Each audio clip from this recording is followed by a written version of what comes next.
Good afternoon and welcome to the symposium today, The Art and Design of Fitness. This is an event that I convened that was commissioned by the Research Office of the Royal College of Art. If you're joining us now, you'll start to see Daniel Kunitz's slides coming up on the screen. Daniel is today's keynote speaker. So the context of this event, the Royal College of Art Research Office put out an open call for bids for symposiums that could connect different areas of research. For those of you who don't know the Royal College of Art, that particularly means the fine arts, sculpture, painting, to name the historical big two. There's various other ones just as important. There's writing and curating. In the design schools, it touches on fashion, healthcare. We have architecture. There's product design, information, global design, and interior design, again, just to name a few. So for me, my interest in fitness within a kind of broader context of health is something that I see different pockets of activity in all these different schools and different thinkers, but not too often are they sort of brought together. So this event was really designed for me. It was a kind of dream opportunity to bring together perspectives, keep it kind of tight because it needed to be on Zoom as we still deal with kind of COVID issues. I think ideally this would have been like a day-long event where we'd have come and gone and people could have met around coffee. But as it is, we'll try and keep it reasonably punchy because we all can only handle so long on Zoom. So I put together the panel. I think that says all it needs to say about my own position and interest within fitness. The format today is an open Zoom, so anyone can kind of come and go. Please keep an eye on your microphones and put any questions at any time into the chat. They can either go to everyone if they're comments, or feel free to write to something to me direct, or any of the panelists. I think that should be quite relaxed, as I think the whole format should feel. We'll definitely have a moment at the end where we can get more people who've joined us involved in pitching their own questions to the panel. So Daniel will begin with the keynote speech, then we'll go in alphabetical order of the panelists today, meeting Stephen Kainth, Donna Noble, Graham Raeburn, and then Claire Warden. Then Daniel will lead a round table, picking up some links and questions, and I'll try and help Daniel and bring in members of the audience. A quick word about all the panel, and any of you guys who are here, feel free to interrupt me if my introduction isn't quite spot on. Stephen Kainth is here kind of representing certain ideas of design and an idea of a future digital healthcare and fitness. Stephen has a very keen eye and is an excellent commentator on the worlds of design and technology. And I've always seen in his work a particular acute nose and twinkle in his eye for all things fitness. So that's why I wanted him to be part of this today. Donna Noble was invited for two specifically linked reasons. She's a fitness practitioner, she teaches yoga, and she is also an advocate for inclusivity, an author, a founder, a writer, a coach, an anti-racism activist, amongst other things. Graeme Raeburn trained at the Royal College of Art in menswear fashion, where he's still a visiting lecturer, and he was recommended to me by senior tutor there, Susan Postlethwaite. Graeme is an idiosyncratic speaker from inside fashion, and I encouraged him in our conversations to follow his nose where he took this brief. So I'm really excited to see that. And last but certainly not least, we have Claire Warden. I was introduced to Claire's work when I was having a conversation with someone about the Victorian strongman, Eugene Sandow, who is of course also a famous wrestler.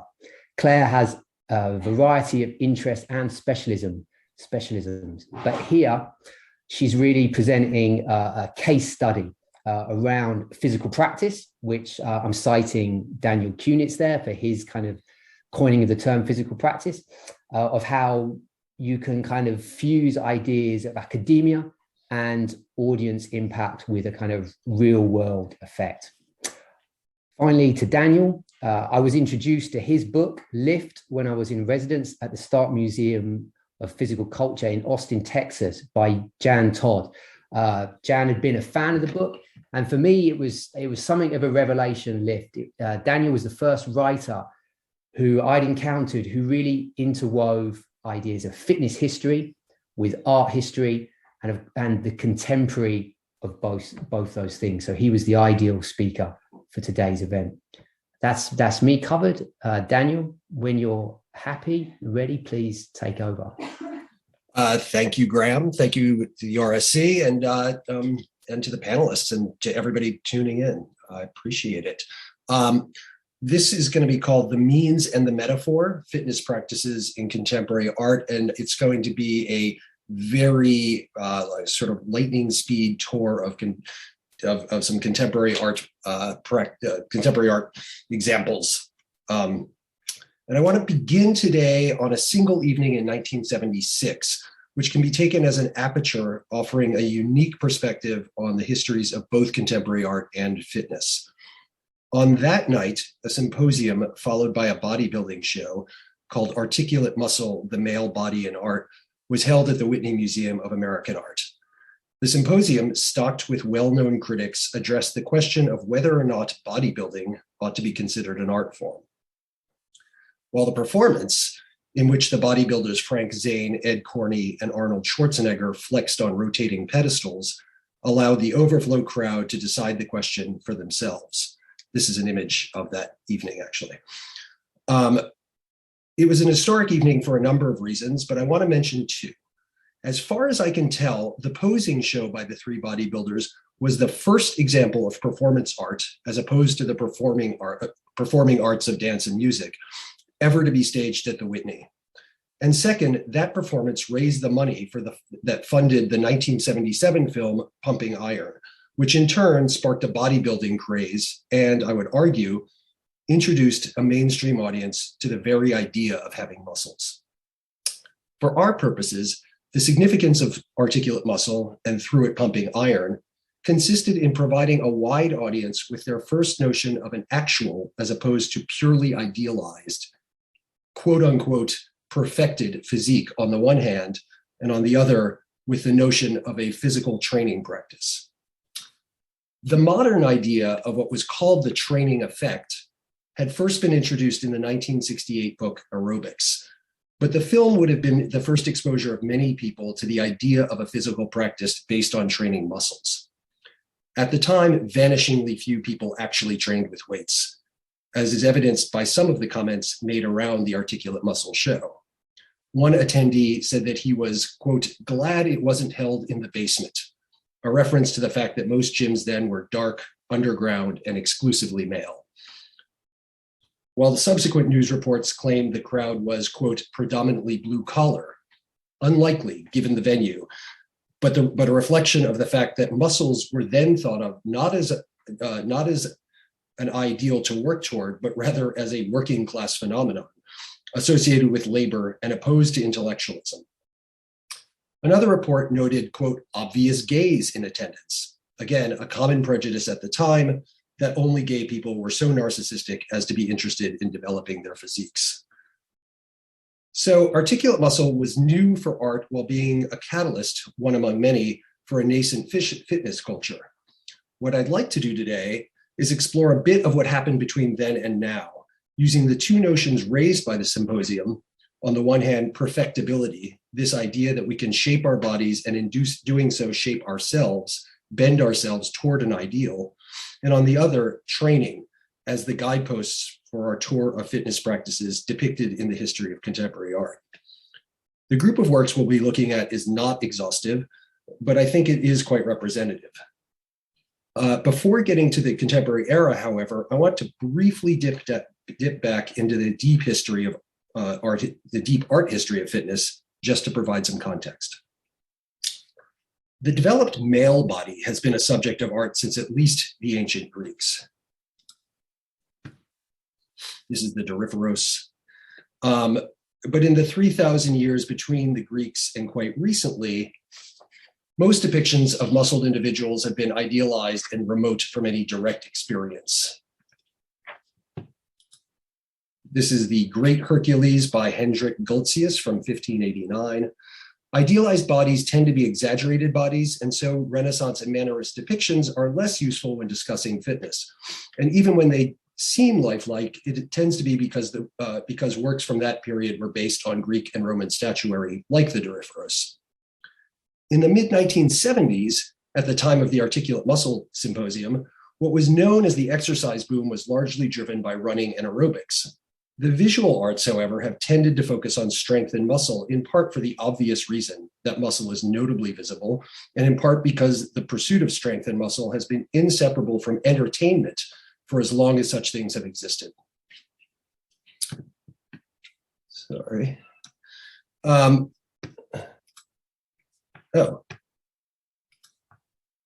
that was the Doryphoros. Yeah, Daniel, just to say, with the Zoom lag, we've only just gone to the Doryphoros. Yeah, no, that was my fault actually. And this is the Galicius Mannerist piece that I mentioned. I'll keep up from now on. For centuries, even eons, people have thrilled to the spectacle of strongmen in traveling circuses, local fairs, and eventually in vaudeville theaters. This is Honoré Daumier's The Strong Man from about 1865. And in it, a Pierrot character gestures toward the strong man who's about to step forward to perform some feat of strength in a music hall or theater. Note, however, that his strength is not signaled by a finely hewn or perfected physique. And here, nearly a century later, is Martin Lewis's Strength and Beauty from 1937. And what has changed really is the setting. Lewis's print comes from the infancy of the Muscle Beach era, although this seems to be New York, not California. By the later 30s, people are going to the beach more, going unclad in public, and those facts, combined with mass media, will eventually have a profound change on some bodies, but not for a few decades. Here again, the emphasis is not on the lifter's physique, but rather on his performance.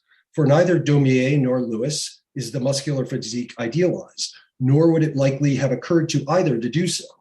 Most people at both times saw strength as an inborn trait, not something that could be achieved.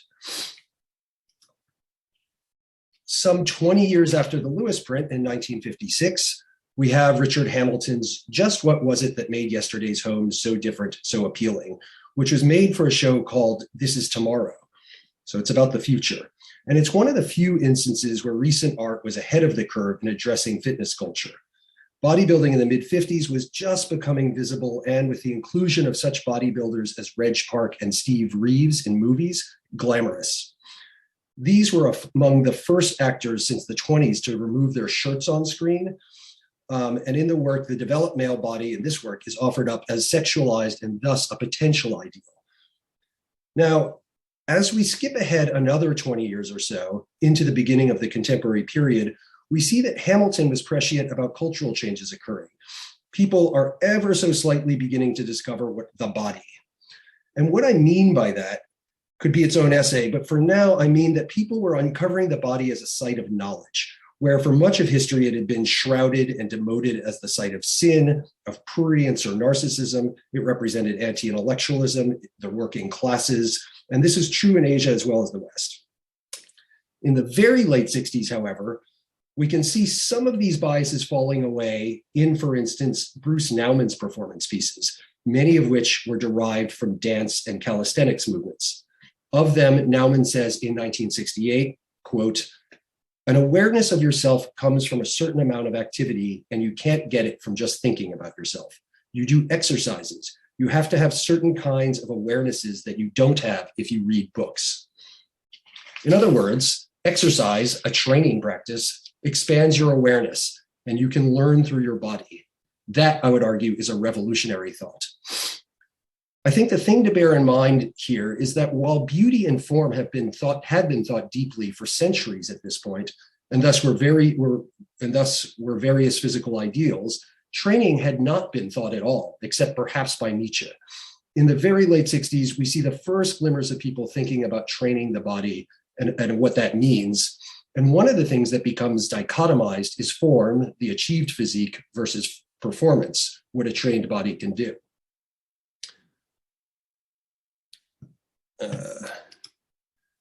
This is Richard Kinmont's early conceptual photographic series, 8 Natural Handstands. It's one image from that series.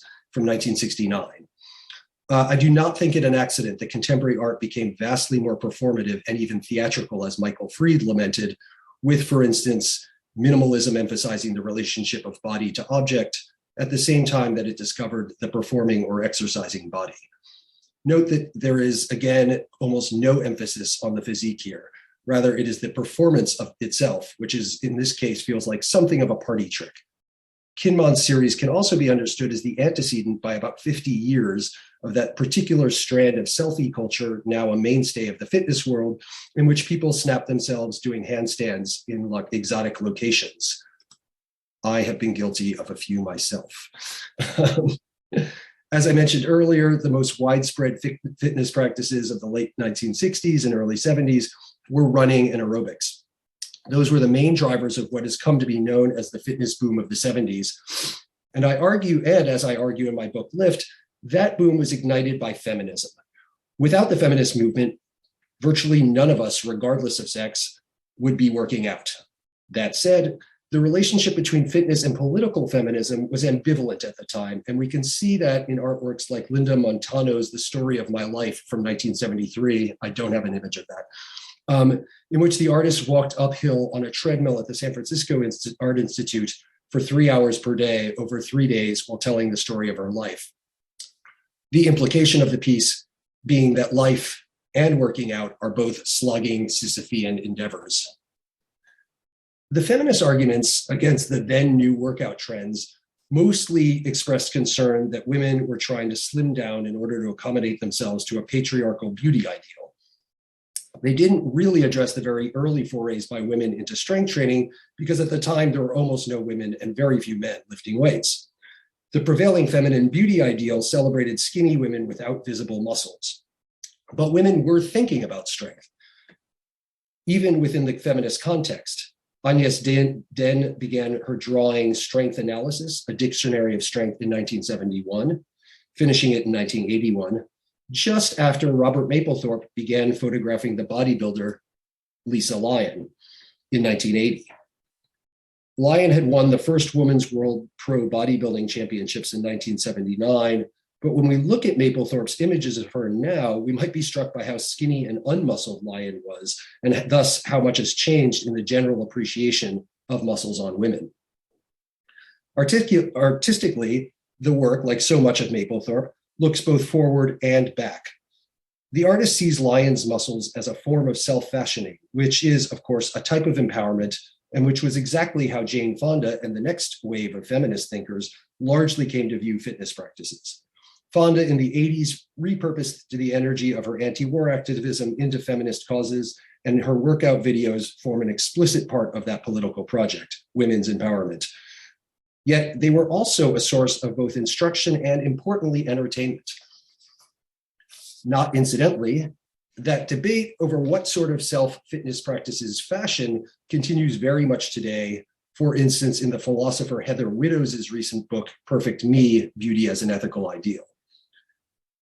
If Mapplethorpe looked forward by celebrating self-fashioning, his provocation entailed a more retrograde move. It consisted of presenting gorgeously formal photographs of a woman whose muscled body pushed the limits of what was then considered beautiful and confounded then dominant ideals of femininity. By being about how Lyon's body looked rather than in what those muscles could do, Mapplethorpe's series seems, in one respect, quite old-fashioned. It harkens back to pre-contemporary depictions of the fit body as little more than a beautiful form. Andy Warhol similarly offers up an alternative notion of beauty when documenting his long fascination with bodybuilders. This is a 1982 photograph. Surprisingly, to me at least, Warhol lifted weights himself and had a trainer well before it became a popular thing. He photographed Schwarzenegger as well as amateur bodybuilders and frequently made drawings from the photographs. And these both celebrated the transgressiveness of a male unclad for other male eyes, while still focusing on the idealized beauty of the bodybuilder, his form. So Mapplethorpe and Warhol capture some of the ways our physical ideals were shifting toward more muscularity, density, a body that looked fit. By 1992, we can see in Hamilton's remake of his 1956 image that female bodybuilders, and by implication, women in general, had become far more muscular and their muscles are now freighted with more meaning, correlated here with such problematic issues as AIDS, abortion, and the technical progress represented by the home computer. Once again, Hamilton scopes out a future of changing ideals of female muscularity, even though those ideals wouldn't begin to take hold in a broader Western culture for at least 30 years. Muscles, be they on men or women, represent something transgressive and weird, even if beautiful, for Mapplethorpe, Warhol, and Hamilton. They are sort of a mask, something that one puts on, but that doesn't fundamentally change who the person is. Which is to say, none of these artists connect the developed body to training or basic autoplastic mechanism, meaning the way we change or form ourselves. For that, one first has to consider exercise. In the late 70s or 80s, workout culture was still novel enough that people exercising could in themselves be seen as spectacle. Popular culture had begun capturing the strangeness and excitement of exercising in, for instance, the running scenes in the film Marathon Man, the aerobic scenes in the movie Flashdance, the eyebrow-raising gym equipment in Sigourney Weaver's office in Working Girls, the training sequences in the early Rocky movies. In 1983, the Belgian artist Guillaume Bill created Fitness Center, an installation of exercise equipment set in a gallery. For that opening, as he says, he, quote, invited a group of exercise buffs to work out on the equipment. That he called them exercise buffs suggests what a small subculture exercises were. To my mind, the piece, while inadvertently alluding to the training process, remains fundamentally about the performance of this subcultural identity. It presents exercise as a spectacle and entertainment, and in that it partakes of a very long history, since fitness has always been a type of entertainment. As I mentioned earlier, strongmen and acrobats performed in village fairs and traveling circuses. And in fact, the very first commercial gym, opened in Paris around 1850 by a man named Hippolyte Triat, included a second floor gallery where fashionable Parisians could ogle gym goers. In his first gallery show, Facility of Decline from 1991, Matthew Barney nodded toward that history of the fit body as spectacle or entertainment by including a performance in which he used rock climbing gear to scale the gallery walls while nude. This is him. Still, while Barney climbed naked, displaying his physique, he's an avid weight trainer, the show did not linger on the, quote, perfected form of the athlete. Instead, here, the performance is about the performing body, what his muscles can do. The show, however, went beyond the entertaining spectacle of the performing body to address the notion of training itself. Facility of Decline, along with the rest of the Otto trilogy, focused in part on, as he put it, quote, the way that a body is developed under the will of an athlete, unquote, the way being training, of course. And again, quote, how self-imposed resistance made that possible. And then the second leap is to connect physical practice with artistic practice. And he says, Houdini, who's one of the figures in the series, is a great example of someone who took on a self-imposed restraint mechanism as a means to grow creatively. End quote. For Barney, the fitness practice of resistance training becomes a model for artistic practice in the studio. Houdini, not incidentally, is an important figure in the history of fitness, one of the very first performing artists to use strength training as a means of elevating the quality of his performance. That said, strength training in the Otto trilogy is not only a means to a better performance, it is also a trope for transformation. Underlying the works in the trilogy is the fundamental concept that the body is not static, it changes. A number of the central works in the trilogy consist of lifting apparatuses, barbells and weights cast in sucrose, and a weightlifting bench cast in petroleum jelly, materials that are themselves unstable and subject to deteriorate. Of course, within the context of fitness, the way a body changes is through training, using things like barbells and weights. And so we can say that the trilogy's more proximate themes are practice itself, the autoplastic mechanism by which we overcome ourselves, improve ourselves, change ourselves, as well as the relationship between physical training practices and artistic training practices. For Barney, the latter two are not just similar, but intimately related. He points out that both weightlifters and artists use resistance in order to create something new, be it a physique or an artwork. The body here is both the means of change and the metaphor for it. That the body changes might seem rather obvious, but in fact, it cuts against an age-old habit of thought that sees the body as static. Every time someone likens the body to a machine, and this happens today in cognitive science and philosophy, et cetera, one is plugging into this rhetoric of the solid state body. The notion of perfection itself, the optimized body, partakes of this fallacy. For whatever reason, nearly 20 years go by between the Barney trilogy and the next wave of contemporary artists taking up fitness. And when they do, it is perfection, at least obliquely, that they begin to examine this static notion. The exception to that 20-year dearth is branded chest, one of a series of manipulated photographs from 2003 by Hank Willis Thomas. The training of the Black athlete results in enhanced performance, but for whom? Who owns or who controls that body? It's an issue that will come up again around 2013 when Black athletes take a knee during the national anthem as part of the Black Lives Matter movement. And it's an issue that will extend beyond race in our own time when fitness influencers on social media now lease their bodies to corporations for profit, resulting in what I call the franchising of the self. After 2010 or so, artists increasingly explore fitness as a subject matter and as a means to enhance their own performance in the studio. Yet many of them also begin to ask the sorts of questions Thomas asked. How and by whom are we being trained? At what cost do we try to perfect ourselves? Where do these notions of perfection come from? And to whom do they apply and who do they exclude?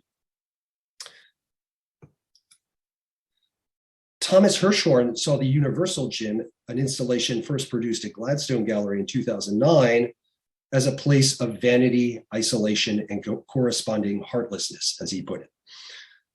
A gym constructed from packing tape, cardboard, and other humble materials, Hirschhorn's installation conjured a sort of boxing ring where two competing sets of ideals, personal perfection versus that of the civic body, could duke it out. Mementi mori, in the form of skulls and a flayed body hoisting a dumbbell, remind us that the gym is where we toil against death, while punching bags in the form of the globe suggest that bettering the self often comes at the expense of the body politic and the world at large. The Universal Gym, says Hirschhorn, is, quote, for staying upright and staying in shape while the world falls apart. But what we might ask is the shape we ought to be in. This is just one of the questions posed by the trans artist Cassels, who, in the tradition of feminist critique, sees the political questions raised by fitness through a personal lens.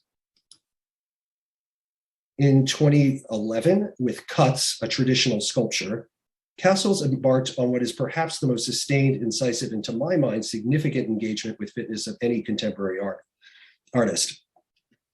Not entirely surprising, given that they have been a personal trainer for some 24 years, taking clients in the morning most days before turning to art in the afternoons. For Cassels, as for Barney and others, physical training bleeds into art making because each is rooted in a metaphysics of practice. She said, or they say, quote, the more you practice something, the more that neuromuscular connection occurs. And in practice something, you achieve it. That can be true of exercising your body, of exercising your will, or your political ideology. Cuts exemplifies this sense of practice. A durational performance, the piece looks back to performance artist Eleanor Anton's classic feminist work, Carving, a traditional sculpture from 1972, in which Anton created her sculpture in a manner traditional to archaic and classical Greek sculpture, quote, peeling small layers off an overall body image. In her case, though, crash dieting until, quote, the image is gradually refined to the point of aesthetic satisfaction, end quote. She sees the perfect form inherent and thus static, waiting to be discovered in her body. Cuts reverses the process and also the ideas behind it by rejecting the perfect form in order to transform themselves into an ideal of their own making. Over the course of 23 days, Cassel's gained some 23 pounds of muscle using bodybuilding techniques and nutritional interventions in order to attain their ideal, one that throws into question both the traditional masculine and feminine ideals. The piece also answers definitively, for Cassel's at least, the question posed by the Whitney Symposium of 1976, whether or not bodybuilding can be considered an art form. The affirmative conclusion of which was amplified in a May 2021 article by Jörg Scheller in Freeze called Are Bodybuilders Contemporary Artists? Through physical practices, Cassel's makes plain the performed but also changeable nature of identity, which is to say selfhood. How the self consists of changeable flesh, but also commitments, beliefs, ideals. Your body, just like your life, Cassel says, is an accumulation of all the actions and tiny habits you have taken up to that point. So if one wants to change something, one has to take incremental steps. To do so effectively, one needs to employ the techniques of training.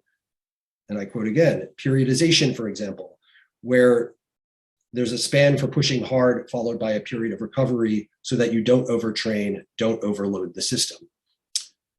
Unquote. Similarly, one needs to consider all the inputs like nutrition and stress. In their work, they, quote, think about the body as both an instrument and an image of this change. Again, the means and the metaphor. Already with cuts, Cassel sets the term for almost all contemporary art of the following decade up till now that engages with fitness. And we can view them under the following three rubrics, those terms, those issues. The perfected body versus the body politic, which is, by the way, the topic of a podcast I'm putting together, identity and the formation of the self, and practice as a means of enhancing performance. These all overlap and are interrelated, but I'll deal briefly with each by ending with a quick survey of the past decade. At the US Pavilion of the 2011 Venice Biennale, the duo Alora y Calzadilla presented Gloria, which somewhat ham-fistedly addressed the glories or ideals of the world America has wrought, one in which the value of competition is paramount.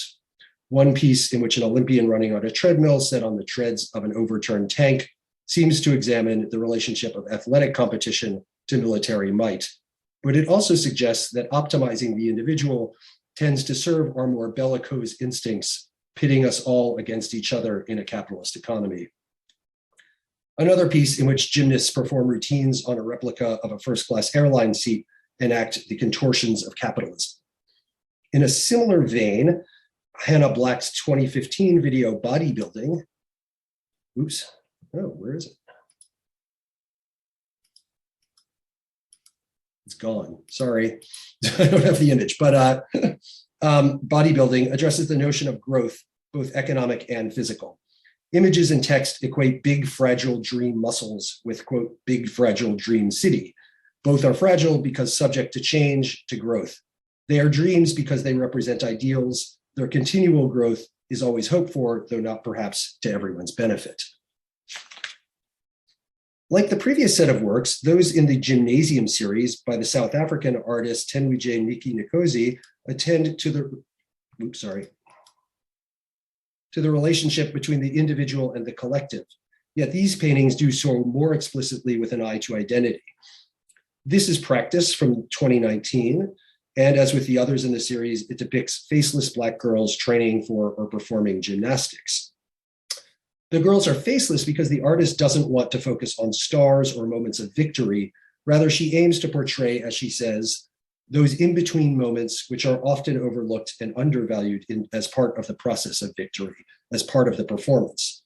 Which is to say, she homes in on training as a means to self-improvement, although it is improvement of a particular sort.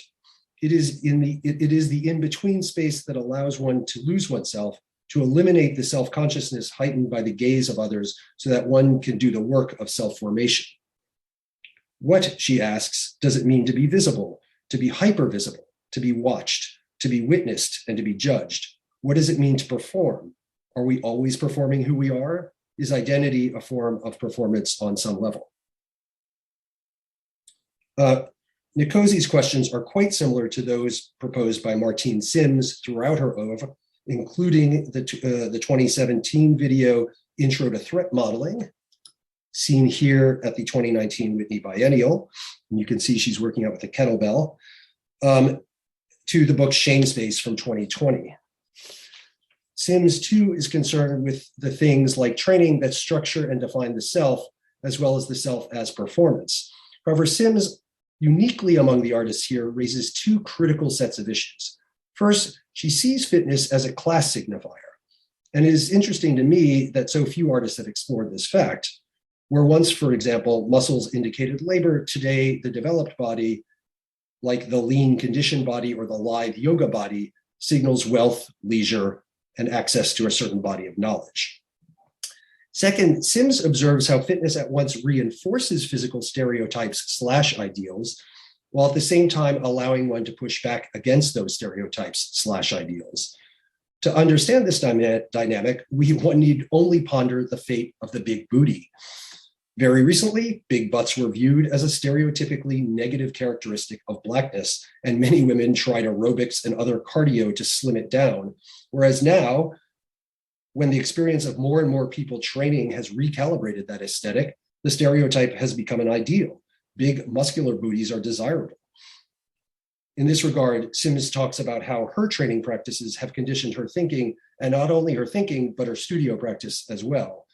Where Matthew Barney alludes to fitness practices as a model for artistic practice, Sims makes the connection explicit. She says, "My own studio practice, in a weird way, is tied to my experience playing sports. There's a way in which I break things apart, like I'm just going to work on this technique today. I have to maintain this schedule with it. I don't put too many parameters on it, but there is a moment that is similar to how I play soccer. I just need to go and kick the ball around every day. No matter what, I have to keep the practice ongoing."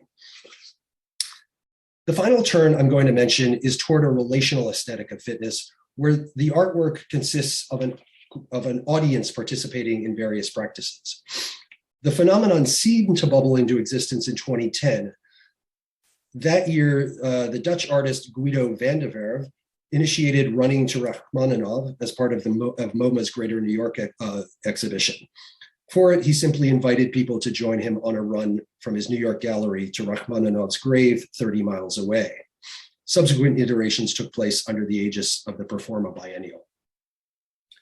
That same year, Swedish artist Helga Rettman inaugurated Fitness for Artists, a series of group exercise classes led by Rettman that were live streamed, documented on video, and witnessed by live audiences. The participants were other audiences, and Rettman's intention was that the participants would, quote, channel their creativity through physical movement. So the performance of exercise here is aimed specifically at heightening or enhancing artistic performance. 2 years later, Rettman similarly began a series of group meditation performances called Body and Mind Visualization for Artists, also geared toward enhancing creativity. Participatory fitness performances such as these proliferated for a time. In 2016, the Berlin Biennale, for example, hosted a series of them led by various artists. And that relational aesthetic has extended into works that trouble the line between design and art. And I'm not really arguing that such a line exists, with Nick Cosmos's Power Rack, Squat Rack Rig, which are sculptures made to be used, and architect Alexis Sablon's Skatable Objects. And this is a drawing of those.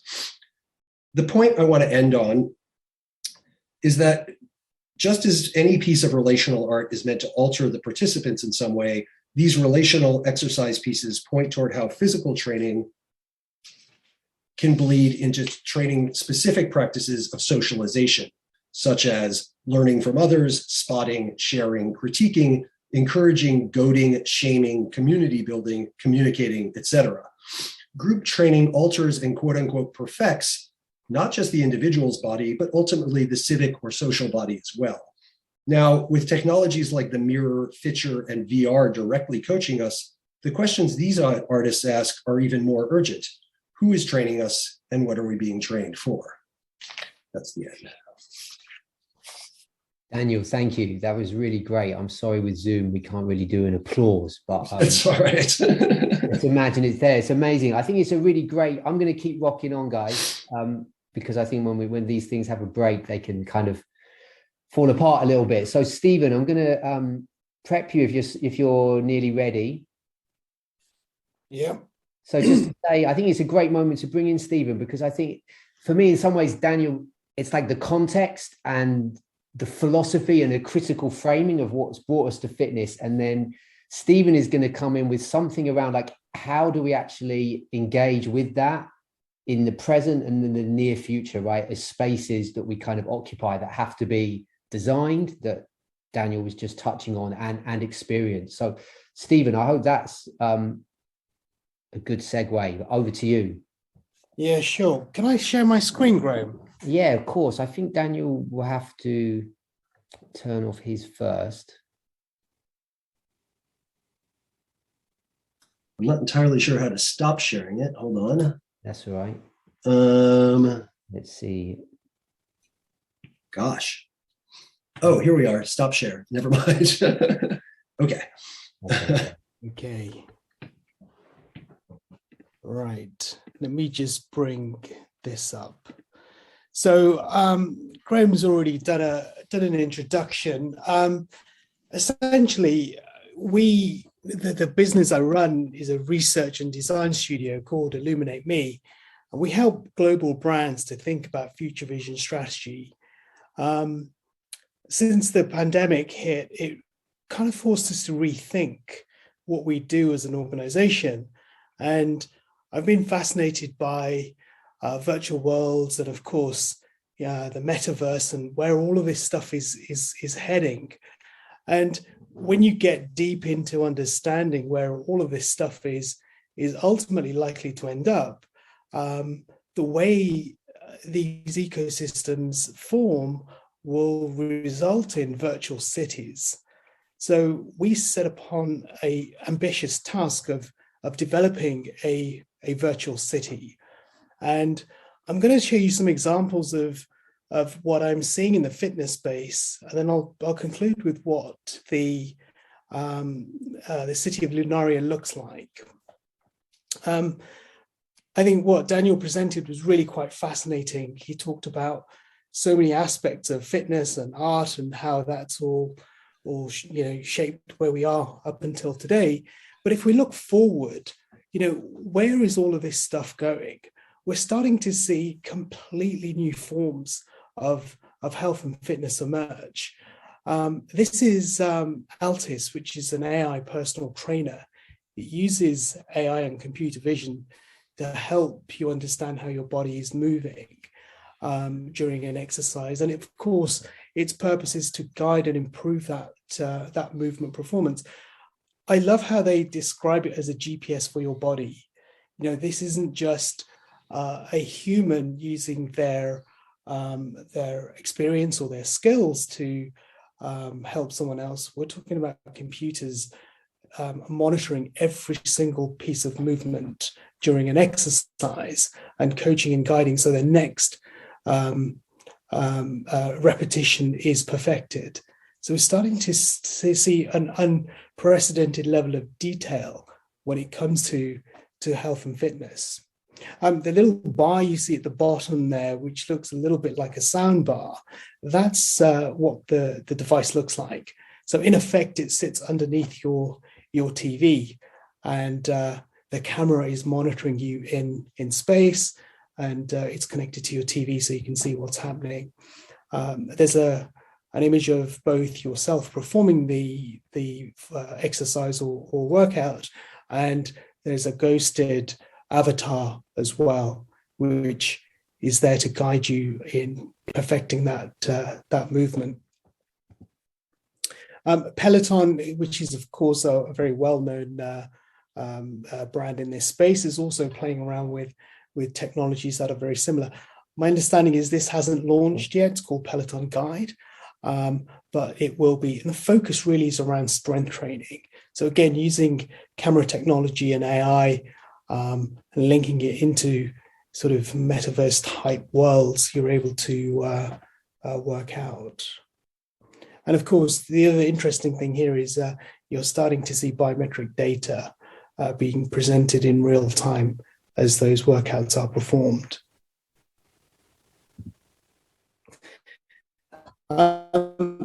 The next area I just want to touch upon is haptics. So haptic technology is vibratory feedback, where you have motors and sensors that are able to understand what's happening at a certain part of your body, and that then gives you feedback in the form of some sort of vibration.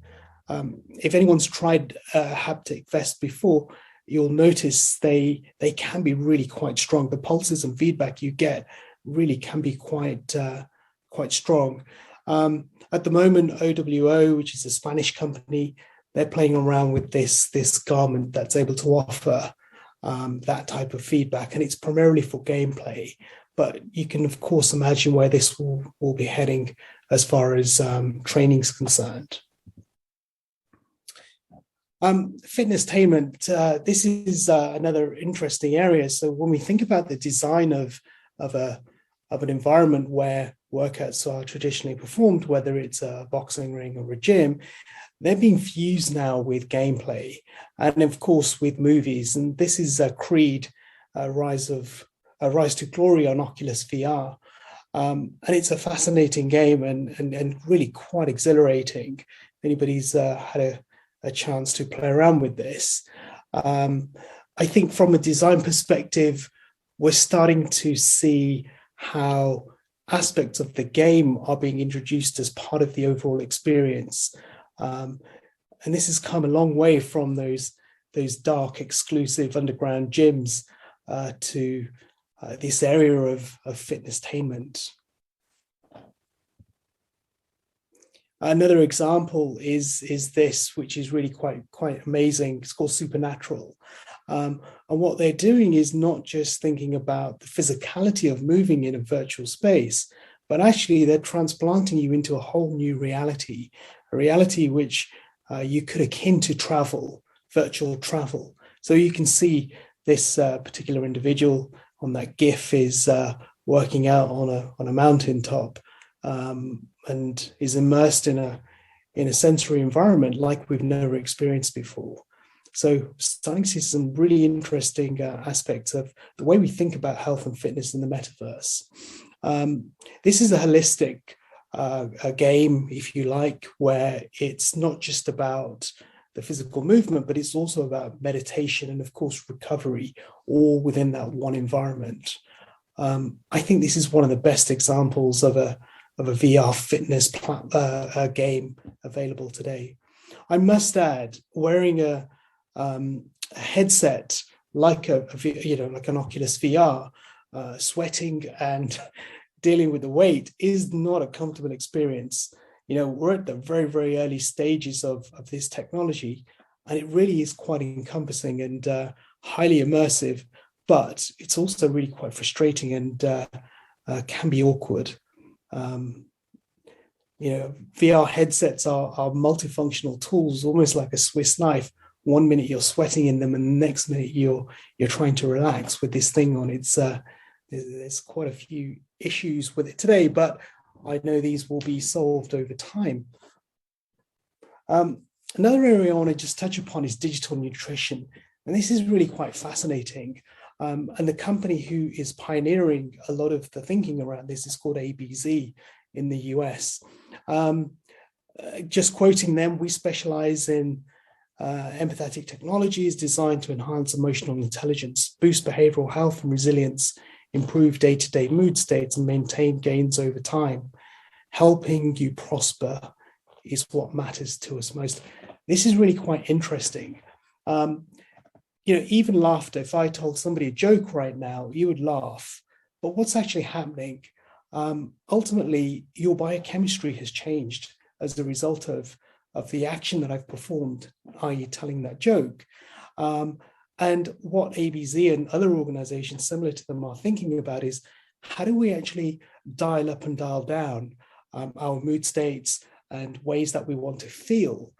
ABZ actually believe that every piece of digital content that we consume should come with a health label that actually aids the consumer in understanding how they may end up feeling as a result of consuming that piece of content.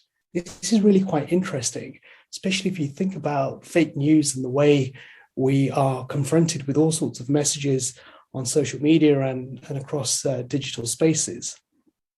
I'm really excited to see what these guys do going forward, and I encourage you to just take a look at some of their thinking and what they're working on. This slide should have been just before the one I've presented, but this is a company called Mojo Vision, and I mentioned the friction around VR headsets. What Mojo Vision are working on are augmented reality contact lens. This is really quite cutting edge technology where you have, in effect, a battery operated computer and a screen that lives directly on your eye. It even works when your eyelids are actually closed because of the proximity of the actual screen itself. Early use cases for this technology is to help visually impaired people to navigate the real world. So the device is able to pick up on objects that could be hazardous to people navigating.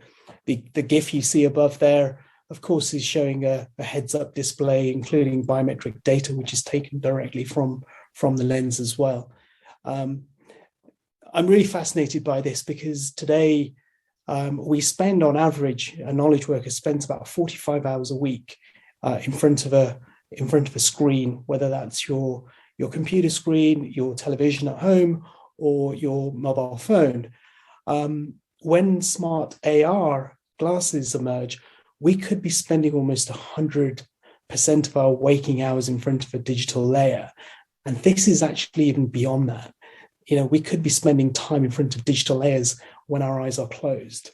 Of course, there are many side effects, both physical and mental, to technologies like this. But it'd be interesting to see how they're adopted and used. Okay. Performance. This is a bit of an odd one, but electronic stimulation has been used for many years to enhance muscle growth. But we're now starting to see a new classification of devices called teledildonics, which primarily are associated with the bedroom and intimacy and sex. This was a device that I saw a few weeks ago at the Consumer Electronics Show, produced by a company called Vanity Medical. And what it in effect does, and I don't have a GIF here, so I'll spare you the embarrassment there, but what it in effect does is it sits on the underside of the penis and it prevents premature ejaculation. It can be controlled by the user or their partner during whatever they're doing in the bedroom, but essentially, it's an Internet of Things device which is connected, of course, to the internet and is able to enhance performance in that one particular aspect. We're starting to see some really interesting, very strange examples of teledildonics, and I could have done a presentation on that alone, where devices are being used to count calories and present data around what's happening to the physical body, which is fascinating. So this is a little screenshot of the city of Lunaria that we're in the process of building. This started off as really thinking about what does a physical high street or a city look like that's native to the internet. We really wanted to create a space where you're able to discover products and services, but also step into metaverses that are natively digital. Today, we're seeing a lot of metaverse projects which are digital twins, replicas of the real world. We believe you can go much further beyond that by thinking creatively. One of the projects we're currently focused on is, what does health and fitness look like in the metaverse? How do you discover products? What sort of products would you want to discover from the comfort of your home?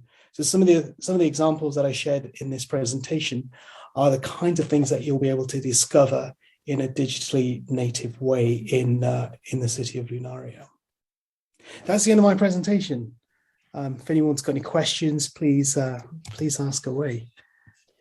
Thank you, Stephen. Maybe you could put some links in the chat so people could have a look and save them. I think it's perfect, Donna, to roll into your presentation, because I think as a practitioner, someone who's actually, to then suddenly bring it back in to think about like the here and now as a lived experience within like fitness, as a kind of jumping off point. It would be great if you're ready to get started. I'll hand over to you. Yeah, thank you, everyone, and thank you, Graeme. Yeah, so I suppose my presentation, there aren't any slides, but mine's from a more sort of lived experience in terms of health and well-being. Inclusivity is at the forefront of what I basically do, because I'm, as a person of colour, when I go into certain spaces, and I'm a teacher, I'm the only person of colour, because the viewpoint in the fitness world is a particular image, and we see it so much in yoga that you have a yoga body, and the yoga body we're seeing that's been perpetuated in the mainstream media is someone tall, slim, young, blonde, with their legs behind their head in a wonderful location, and it's putting a lot of people off from accessing health and well-being and fitness, because, as I always like to say, if you can't see, you can't be.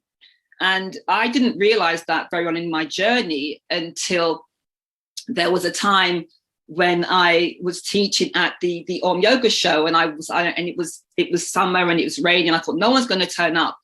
And I've never let my color be an obstacle to whatever I do. I'm just on an oboe, I just go and teach, and that's what I do. And I thought no one's going to turn up for this session. And I was so surprised to see how many people turned up, but they were people of colour.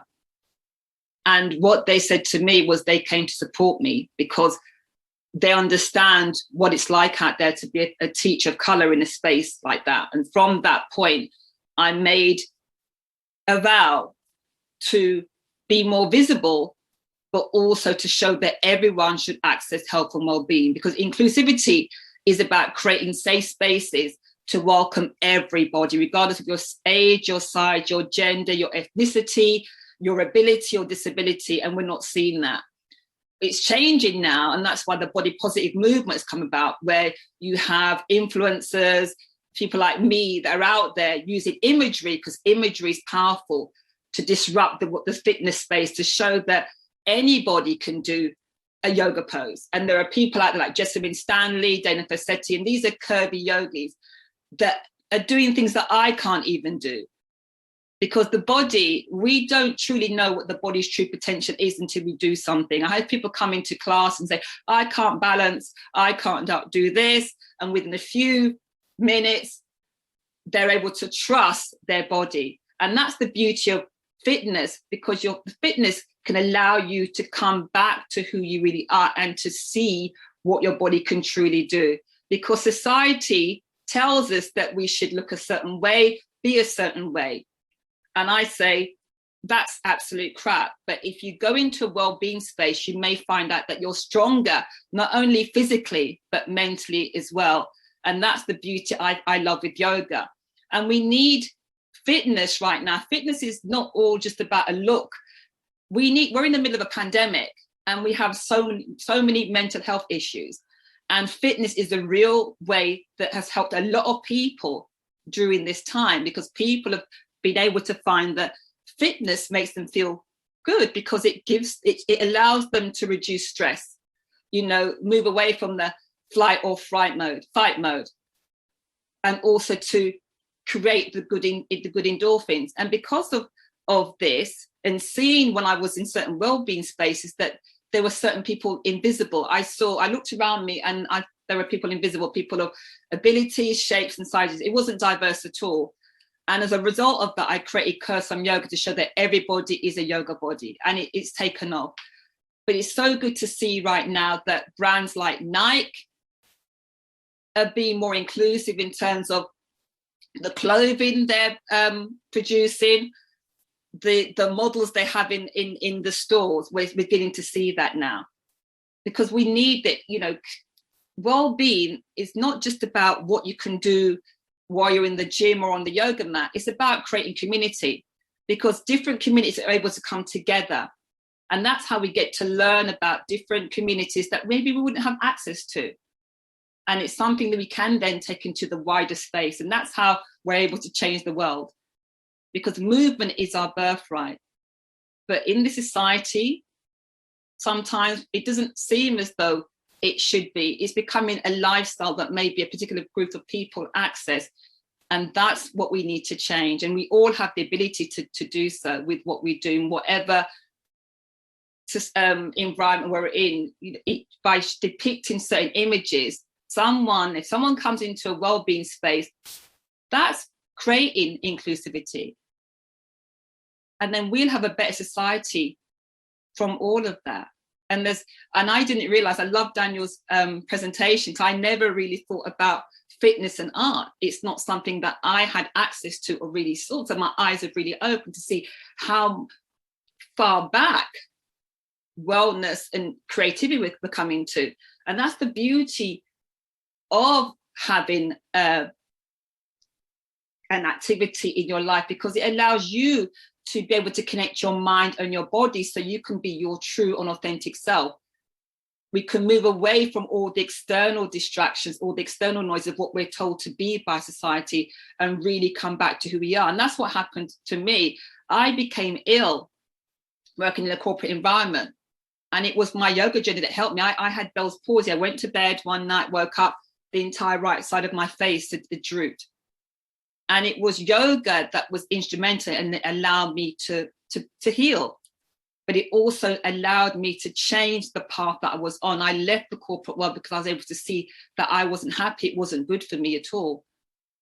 And I was able to deal with having this visible disability that I didn't have before, but my entire life changed.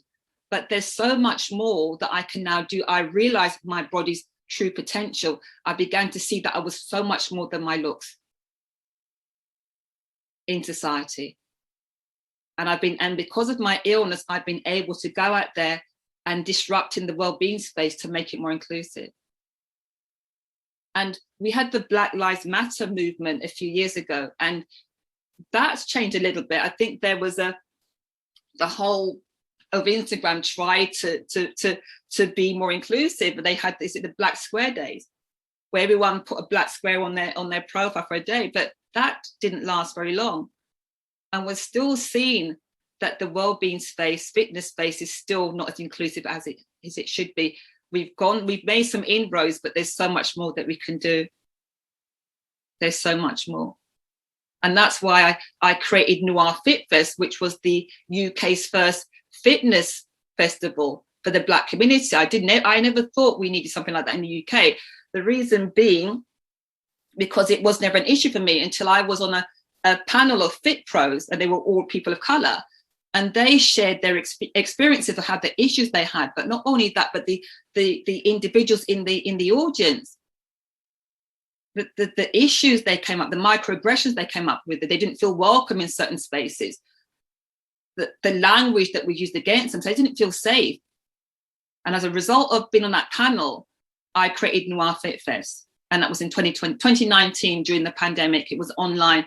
And it was really successful. And it shows that we do sometimes need to create those spaces. And some people may think we're creating division, but we should create the space where people feel safe and included. And then maybe we can take that into the bigger world, where the whole community can come together as one. Because, we are all one, supposedly. But you'd never believe that if you look at our society. It's about division, separation. And we need to remind each other about that, because we all can change the world we live in.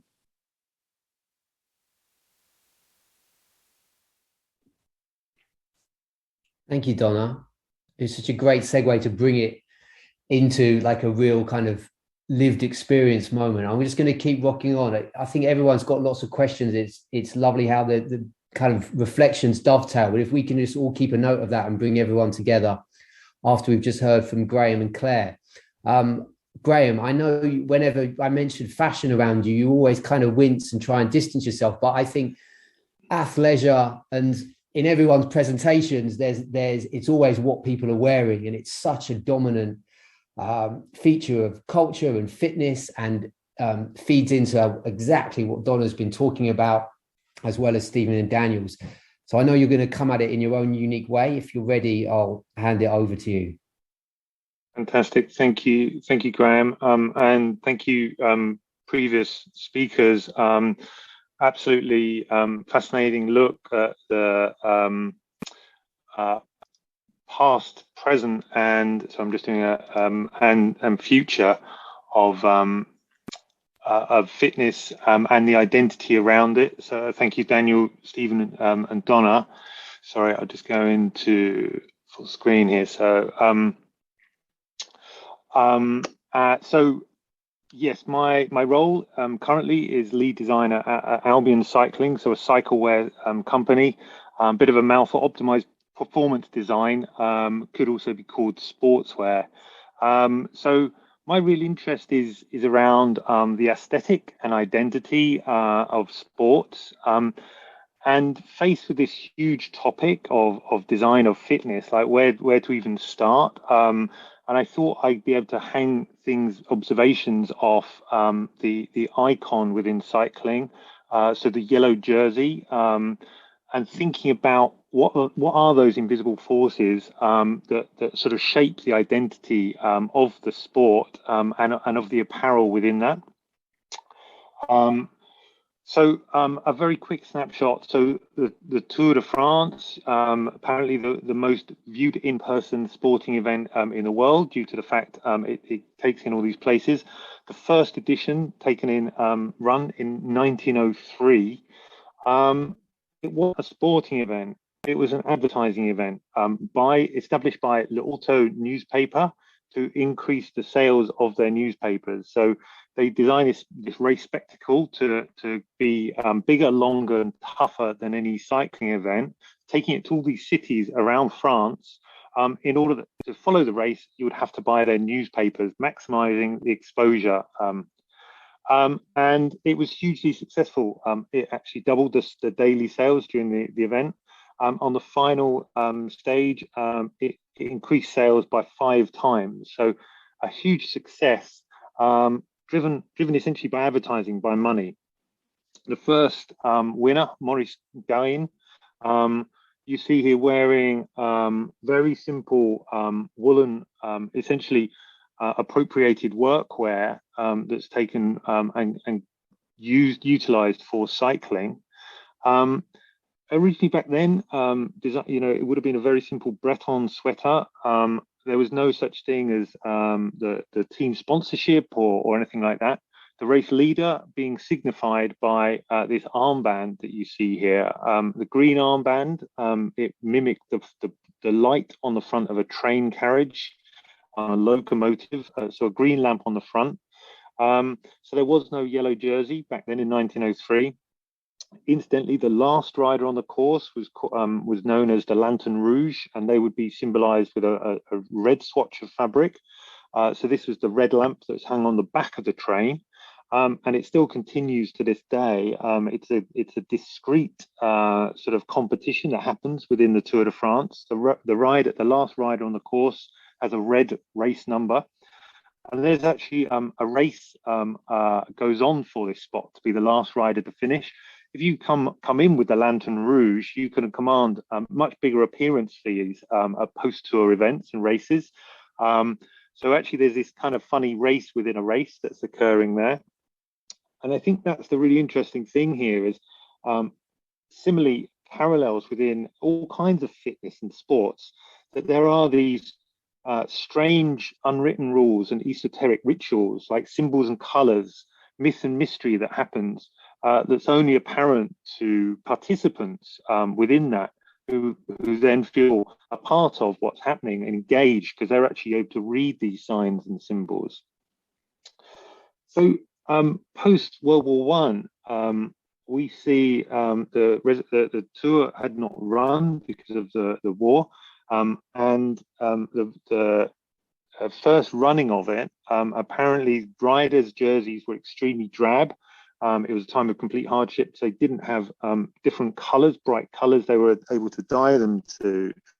So the apocryphal tale goes that mid-tour, frustrated not being able to identify riders, individually, the tour director, Henri de Grange, comes up with this great idea. Why don't we award a yellow jersey to the tour leader, the yellow being the color of l'auto, the brand color of the printed newspaper, so mimicking that with a yellow jersey. Apparently they were able to source one midway through and award to the very first recipient in 2019, Eugene Christophe. So this was an unusual thing to be worn in such an epic event. With the rider said that Eugene said that they were jeered and made fun of, calling him a canary.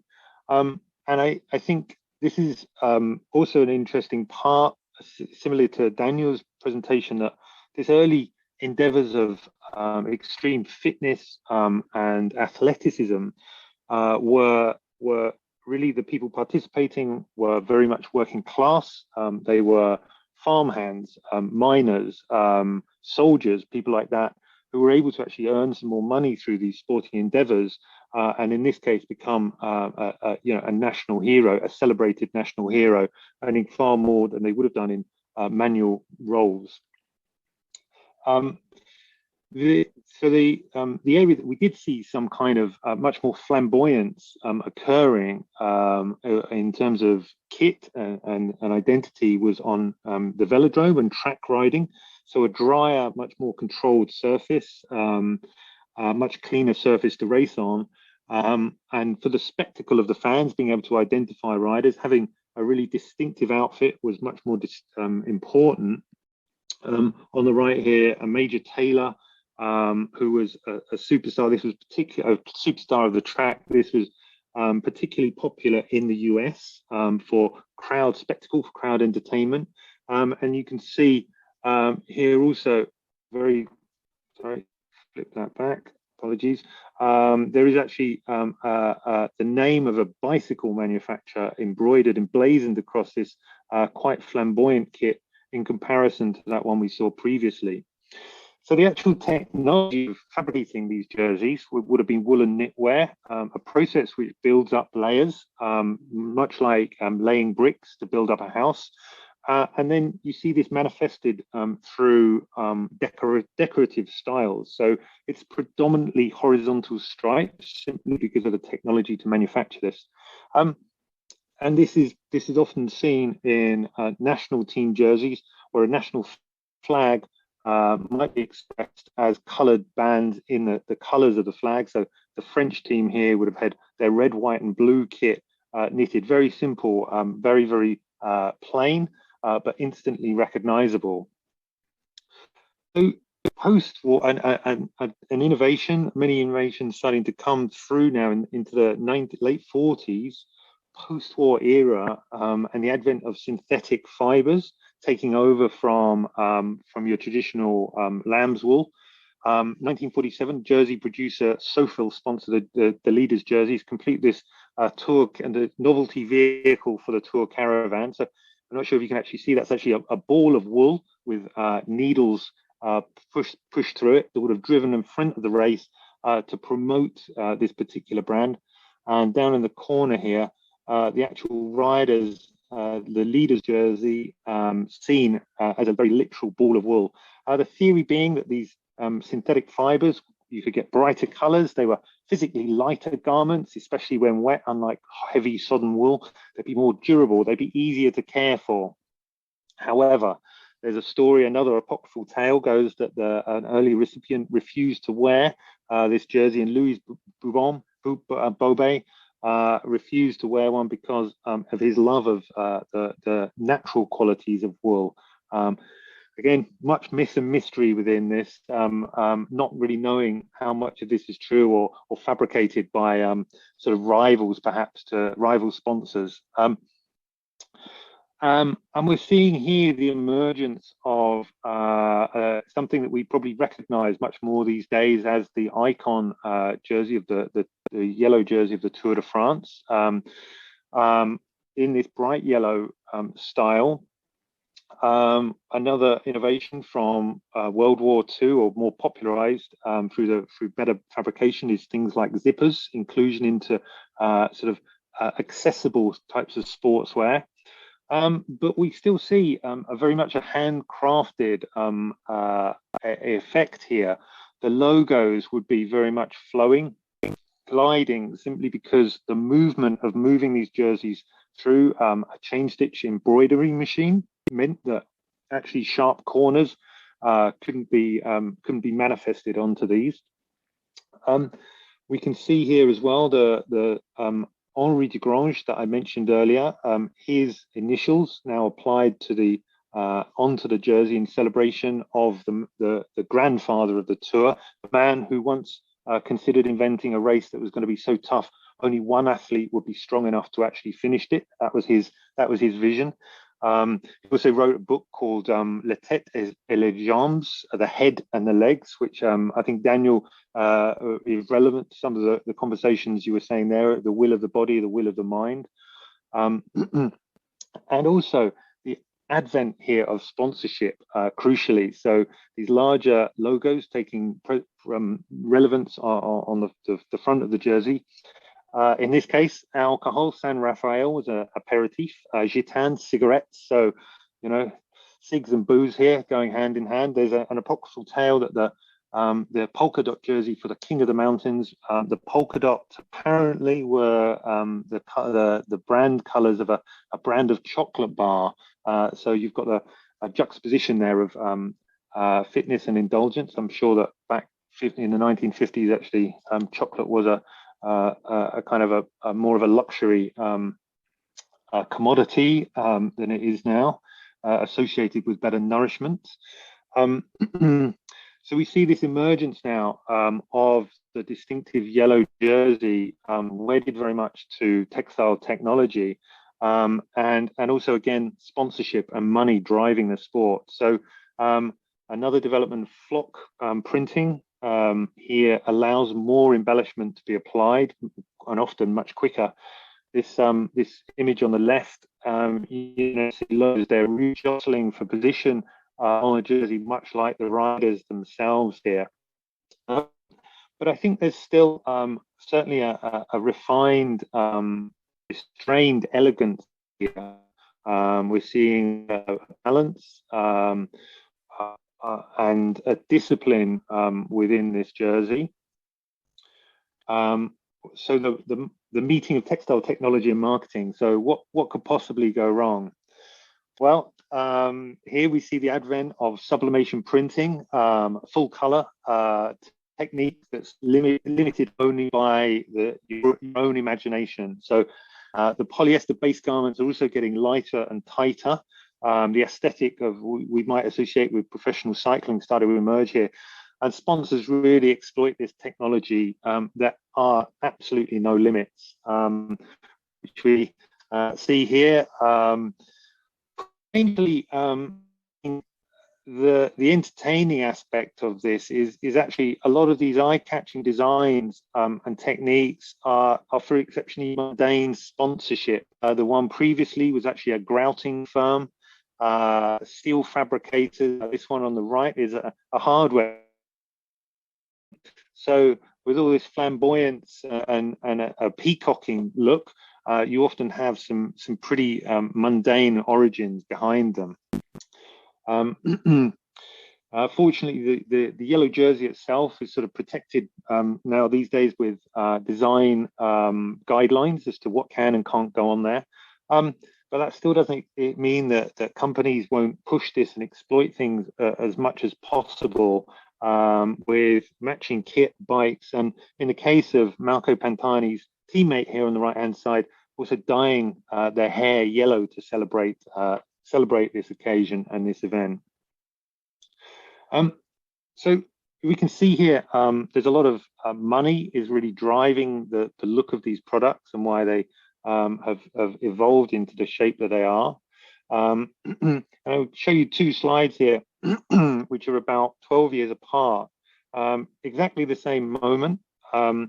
On the Champs-Élysées in Paris, the final stage, the two winners here, Lance Armstrong and Chris Froome, celebrating with the traditional glass of champagne or possibly sports drink as they head in for the final, for the finish line.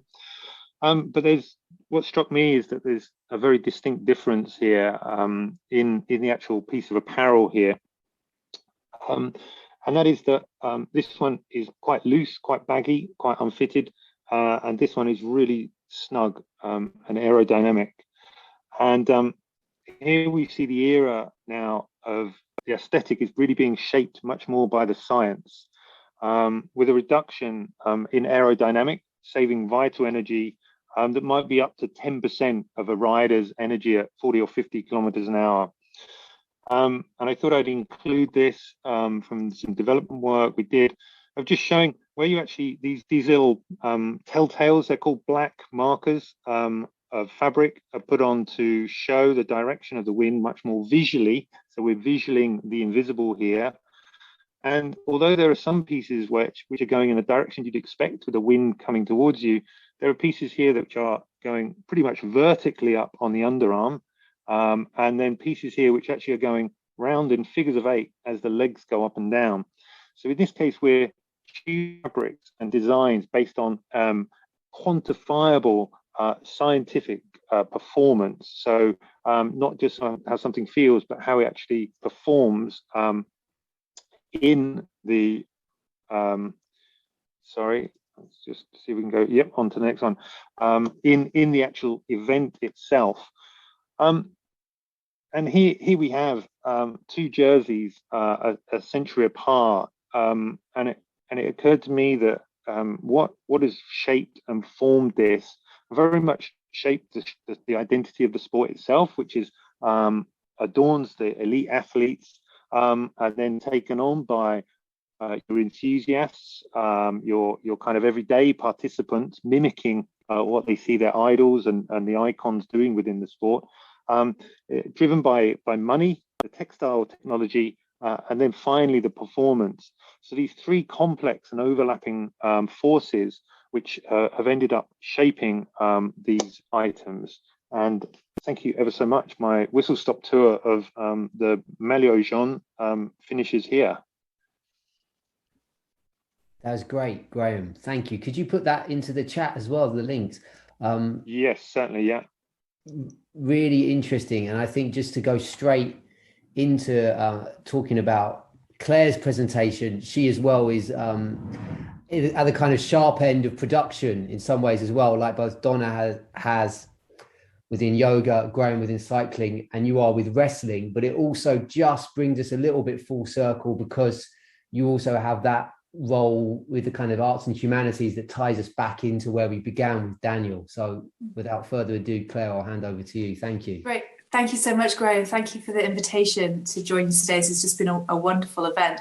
Graham, could I trouble you to put that Instagram link that I sent to you in the chat? I'm on my iPad and computer at the same time, and it's slightly beyond my brain to know quite how I'm doing that at the moment. That would be marvellous if you don't mind. Yeah. So rather than produce a PowerPoint for you, what I've done instead is just asked Graham very kindly to put an Instagram link in the chat for you, which is the Instagram link for Wrestling Resurgence, which is the company that I co-founded in 2016, goodness, and now exists as its own kind of independent unit. And I'll come on to that. Thank you, Graham, that's marvellous. What I thought we could do is if you wanted to, you could click on that Instagram link and you could look at some pictures as I'm talking, and if any inspire you in any way, then you can ask me some questions. I apologise for setting my voice. I've been slightly under the weather, so I'm hoping it's going to hold out for the next 10 minutes. So my intention today is to introduce you to a project that I've been working on for the past 5 years, not simply as a fun distraction, but hopefully as a model for future work in the intersection of sport and performance art, and the interaction between academia and external partners. So we're working across a number of different barriers, I guess. These have both been difficult borders to cross conventionally. There are so many historical boundaries between them. For me, professional wrestling is the perfect space to build new bridges. And that might seem odd to those of you thinking, professional wrestling, isn't that fake fighting stuff? The Rock, Hulk Hogan, isn't it like impossibly tarnished with accusations of drug overdoses, racist, homophobic, misogynistic language? In the end, isn't it just a bit silly, unworthy of academic scholarship? There is some merit to that accusation, by the way. I'm not just going to throw it out, but I'll try and convince you a little bit otherwise. These endeavours, I should say, by the way, I was interested in what Daniel said about Andy Warhol. Andy Warhol's a huge pro wrestling fan. There's some really interesting connections between Andy Warhol and the WWF as it was then, WWE as it is now, that I could share with you. If you go on YouTube, you can see Andy Warhol do a really awkward interview backstage at a WWF event. It's hilarious. Anyways, by the by, there's always a wrestling link, by the way, in my world, just to let you know. So these endeavours started with my own fan interests. I've been a wrestling fan for a good many years. Though I was not, like so many, a childhood fan. I came to it late and therefore never went through the Santa Claus moment of realising it wasn't real as such. For the uninitiated, professional wrestling is a performed sport, a complex mix of theatricality, spectacle, comic nonsense, muscular physiques and high-flying manoeuvres. This means I approach wrestling as an ACA fan, that is, as an academic fan. In some ways, of course, academics are almost always study the things that interest them. And I do have some trouble with the idea of an ACA fan, not least the way that academics can become spokespeople for fanish communities, taking unwarranted positions of authority. But nevertheless, I am unashamedly a fan, regardless of the various issues in professional wrestling history. I don't brush this high suicide rate, historical steroid abuse, or worker exploitation under the carpet, but rather accept them as intrinsic part of wrestling's complex historiography in the same way as they are for almost all art practices. So all this through a series of astonishing happenstance that I don't have time to necessarily go into today, led to the publication of Performance in Professional Wrestling in 2016, which I co-edited with Ira Lane and Broderick Chow. And then a series of other articles and chapters. It just ended up taking its own life. And now I'm better known for wrestling than indeed other things. But through all of this, something niggled me. Despite the fanish closeness I felt to my subject matter, I still felt far away. I couldn't access wrestling as I wanted to in its visceral, corporeal liveness.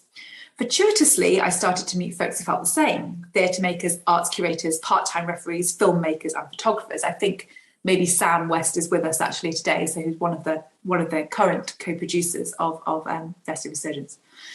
So together we submitted an application to the Being Human Festival of Humanities to put on a wrestling show, and lo and behold, we secured a grant. Despite our mixed experiences, none of us really knew how to put on a wrestling show.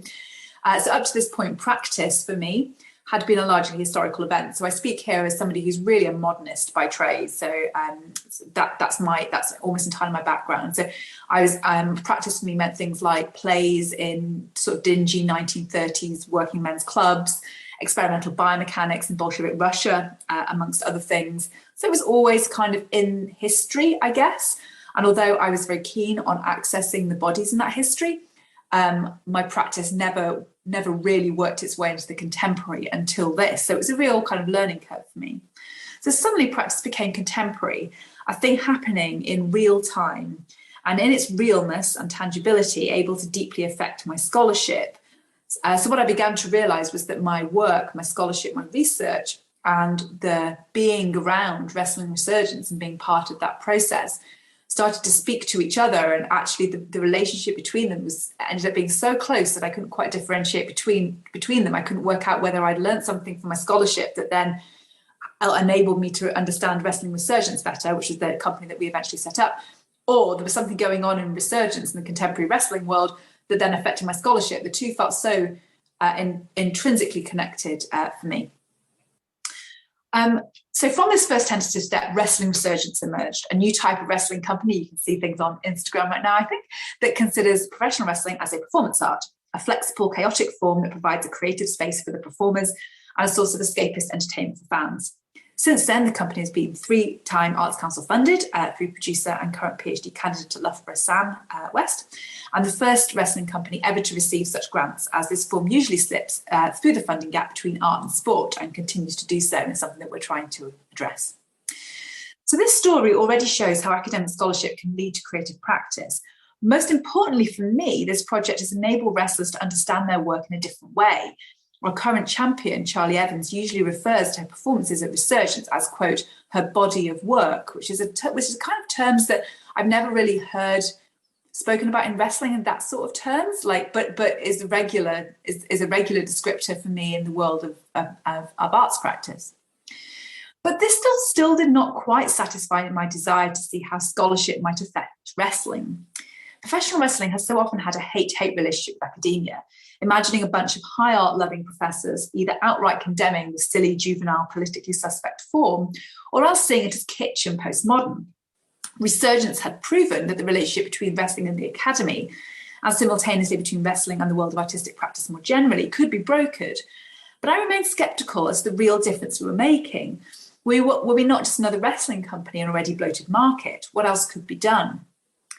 Following this trajectory, I tentatively approached colleagues at Loughborough Sport, and I'm sure at an event on the art and design of fitness, you know Loughborough's reputation in sport and some things. The quotation they always like to throw at us is, if Loughborough was a country, it would have come 13th at the last Olympic Games, apparently. So that's the stat that's always kind of rolled out.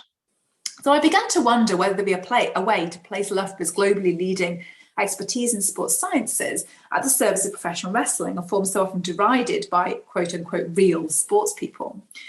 Snobbery, class bias, accusations of fakery, assumptions about regressive political affiliations have prevented this sort of work previously. But gradually, warm collegial relationships started to appear. Together, we applied for the British Academy grant, which we secured, and the Health and Wellbeing in Professional Wrestling project emerged. This project spoke to 15 individuals from the wrestling industry and created over 24 hours of data. We asked questions about injury, concussion, mental health, abuse, training regimes, and nutrition. Some good practices emerged. So one company, for example, has started to provide mental health counselling for wrestlers. But largely, we were quite horrified by stories, I suppose expected stories in some ways, but still the truth of them hit us, of ignored concussions. So, one wrestler said to us, I've never been concussed, but that time when I got knocked out, I was like, interesting. Okay, I think probably that was a concussion actually. But also frequent injuries, lack of medical provision. I could go on. The data, we're still working through the data. It's just enormous amount of work. From here, with all this data under our belt, we put on a celebratory Resurgence show in November, last November, to showcase. You can get all this on YouTube if you want to watch the whole show. We made it available on YouTube. Because of the British Academy money, so you can access it there, to showcase British independent wrestling. As part of this, we invited academics and very unusually other wrestling company owners to attend a roundtable conversation discussing the next steps. As of now, we are in discussions with a new wrestling training school based in London called Playfight, who are in the process of establishing wrestling's first grading system to ensure that wrestlers of a similar standard are working together, something that's taken for granted in other sports, but wrestling, basically the new guy gets thrown in with the guy who's been there all along and see what happens. It's all kind of tremendously dangerous. But also alongside the all-party parliamentary group on professional wrestling set up by Alex Davis-Jones MP and collaborators to uncover the challenges and opportunities in British independent wrestling.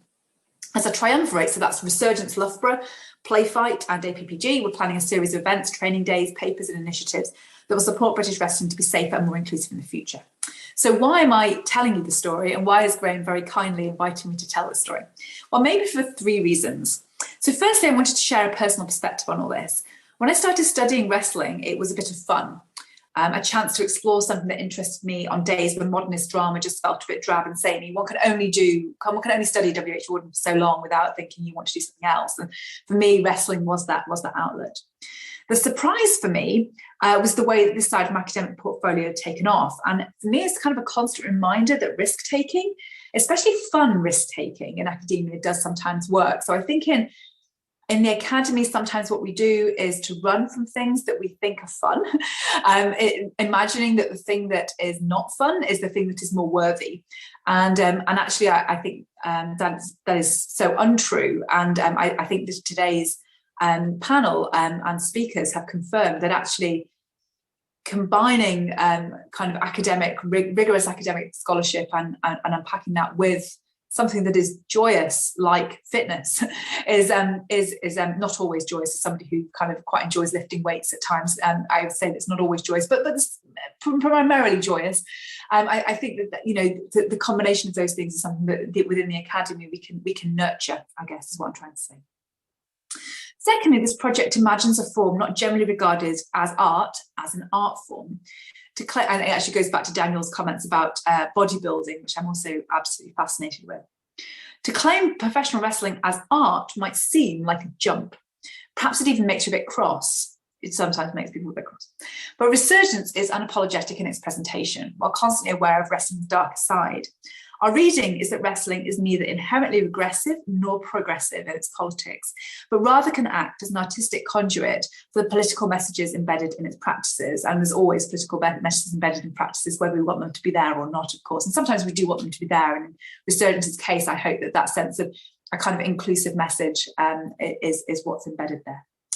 This is by no means to appropriate a form long loved by working class audiences across the UK and to bring it into the academic fold and basically to make it into avant-garde art for our own navel-gazing intentions. We have been accused of that, by the way.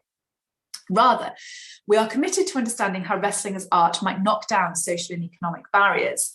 I'll give you this one example as a way that this sort of art-sport combination might be fruitful in order to break down these barriers, going back to Donna's compelling case about inclusivity. So what the example that I often give at these sort of events is that 80% of attendees, Resurgence shows that our home venue, Attenborough Arts Centre in Leicester, have never been inside the centre before, ever. We've never even thought about crossing the threshold of the centre. Wrestling brings a previously disenfranchised group of people across the door of art centres. And as centres face unprecedented financial challenges and seek to diversify their audiences, this is surely a good thing. Finally, this story represents a moment where art and fitness comes together. In performance professional wrestling, we refer to sport as a, quote, sport art with a hyphen. So sport hyphen art. And it's the hyphen that interests me rather than the sport and the art, although I'm interested in both those things as well.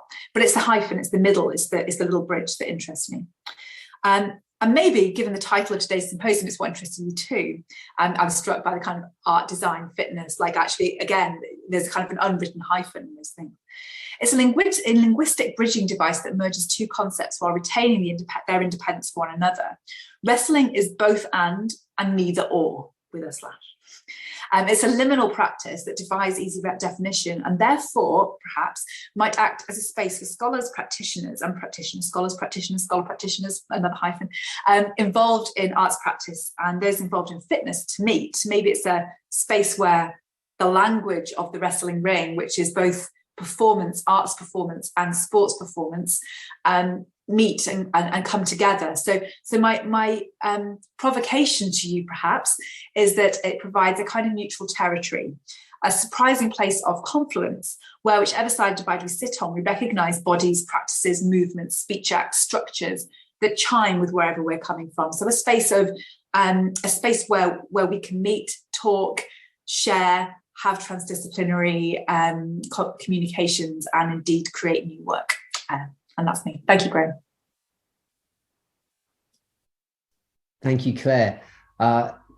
Everyone, thanks so much for that. I really enjoyed how all the talks dovetailed, and well done to everyone. I kind of said the aim was to try and keep it brief so we could get through everyone and then get into a conversation and get off Zoom before everyone, gets too many concerns about their health. So Daniel, I kind of, back when we spoke to begin with, I know I asked you to kind of chair it as like a round table, which always seemed a little bit unfair because you had to revise up on these people you didn't know before, about a month ago. But in some ways, I think it's your position as the anchor. I wonder if there's anything you would particularly like to pick up on or comments you'd like to make. At the same time, all of our panelists, please dive in, and anyone who's with us, you're very welcome to put your hand up or just start speaking or put it in the chat. Please just everyone feel quite relaxed.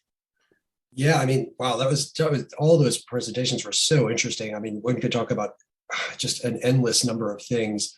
I guess one of the things that came to mind, or that I think about a lot, thinking about the presentation immediately after mine about technology and where this is all going, is that it just presents an interesting conundrum, which is that fitness, I think, became, there was a real revolution, a huge global sort of expansion of interest in fitness practices around 2008, I would say. And that's YouTube. That is the beginning of YouTube. That's what I would date it to. And I interpret that as a response to, or even backlash to, so much virtual life. So it'll be fascinating to see as fitness itself becomes more virtual and starts to live in the metaverse, et cetera, how that explosion of global interest is affected by the virtual. That was one of the things that struck me. But I think we should just open see if people have any questions or comments or thoughts. Can I just respond to that, Daniel? I mean, I find, just this whole space super fascinating. And, many transhumanists believe we are starting to fuse with technology. So actually what will emerge is a new class of human, one that is organic and one that is augmented with technology. And when I say augmented with technology, through technologies like CRISPR, which is DNA and gene editing, the alterations start at the point of almost conception. So, these transhumanist babies are developing inside the womb. And by the time they actually emerge, they're already superhuman in some way, which is really just fascinating. And of course, it brings up a whole host of ethical concerns and issues.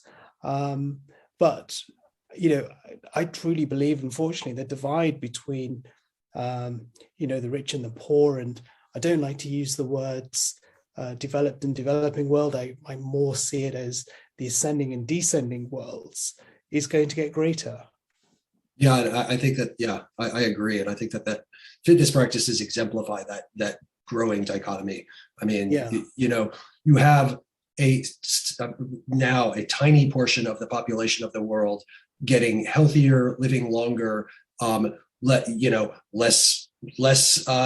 exposed or less in danger to disease, et cetera, and then a much a growing majority that is less healthy every day, less access to fitness practices, less access to the body of knowledge, or even the kinds of interpretive tools necessary to wade through, to wade through some of this body of knowledge. Donna was talking about wellness practices extending to everybody, but knowing what wellness practices to follow, because there's so much crap out there. I mean, just so much disinformation that, especially in the wellness space, that being able to even interpret this stuff becomes is becoming a both a class divide, but an educational divide. I agree. I think that unfortunately these are examples of accelerating division, really, unfortunately. I mean, I'd love to get Donna's views on a few things as well, because if we look at the rate in which, in particular, AI and robotics is developing, we're going to start to see greater efficiencies in the world around us, which means there are going to be less people working. Yuval Harari, the author, describes a world in the future where everybody has to retrain every 10 years because automation and robotics is just becoming so efficient. So actually, what do we end up focusing on? Our health is really the only thing that we end up focusing on, because jobs have been taken away. Universal basic income may be a thing. So when it comes to the mind and our health and well-being, it's going to be one of the most important things in our everyday lives. So, yoga, of course, has exploded over the last 2 years in particular as a result of the changing world. What are your thoughts on that, Donna? It's good. It's a difficult one because, as you say, the landscape's changing, but in terms of how we access those things, I'm finding that we're operating in a hybrid way. So online and in person.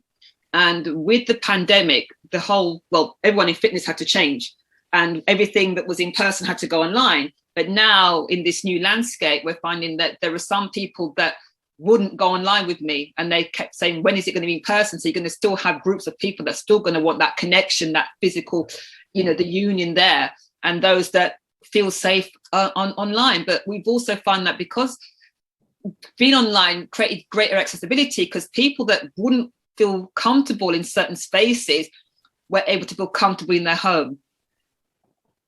And that's and at this moment in time, it's really unknown. We're just beginning to see how things open up as we go forward. It's going to be very interesting times to see what's going on. So I hope that's kind of answered your question. Yeah, no, you're right. There's so much uncertainty, isn't there? Can I just ask a question as well? Graeme, when Stephen was showing like all this technology, where does the fashion designer of the future work in virtual spaces, or in that the ghost figure, or? Absolutely. And I think maybe then there's parallels with what Donna was saying there, that absolutely we see the very much embracing of the physical. It is outside. There's the social aspect, interactions, but also within cycling. And I'm trying to think, I'll stick my neck out and say probably it's the most advanced in terms of virtual digital communities around things like Zwift, which is a virtual, you have an exercise bike at home connected to a laptop and participate in virtual race events and social rides and things like that. It's huge industry with digital fashions. So that was something I omitted from the presentation, was kind of looking at things now where you have world championships in that realm, and professional athletes will go for a ride with a community of enthusiasts and kind of participants, like myself, which is quite a phenomenal opening up of the sport. And I think it's probably not to define that one thing is right or the other, but to actually embrace the digital and the analog equipment and tools for what's right for you, for the individual, and I think that's great that we are seeing this now acceleration of some of these tools. I would imagine that fashion is also, I know that it's, completely moving into biometrics, wearables, haptics, all of it, right? These things are exploding right now. But figuring out, what's useful and what's novelty is really one of the things you point out about the sort of some of the nonsense out there. And it's sort of, and I guess like that's back to the money aspect of things, like what's really pushed. And I think the emphasis is on, yourself to figure out what's right for you and how you want to enjoy things.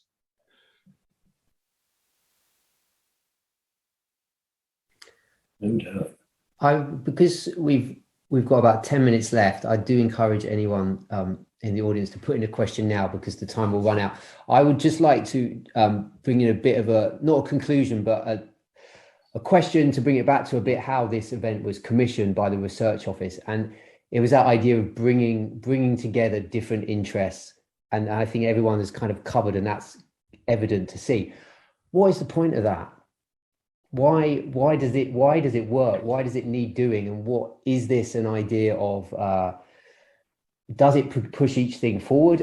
What things can this kind of crossover learn from each other? And is this a kind of should the Royal College offer an MA in art and design fitness? Who would sign up for that? What would you teach a module? How would it integrate? Can I come in there, Graeme? Just with a kind of slight anecdote, really. So when I started to work with the folks over in sport, we had a kind of meeting. We just sat down, had a chat. It was lovely. And I was saying things like, one of the things I want to do is to combine performance and sport, and I'm really passionate about combining performance and sport. And it was only after a few minutes that I was like, oh, hold on a minute. The word performance is not, no, we're talking at cross purposes. Because for them, performance was like, how quick can I swim? And coming back to Graham's presentation, how can I get the extra little bit out of my clothing? And for me, performance was like being on a stage and experiment. And for them, it was about attaining an element of perfection.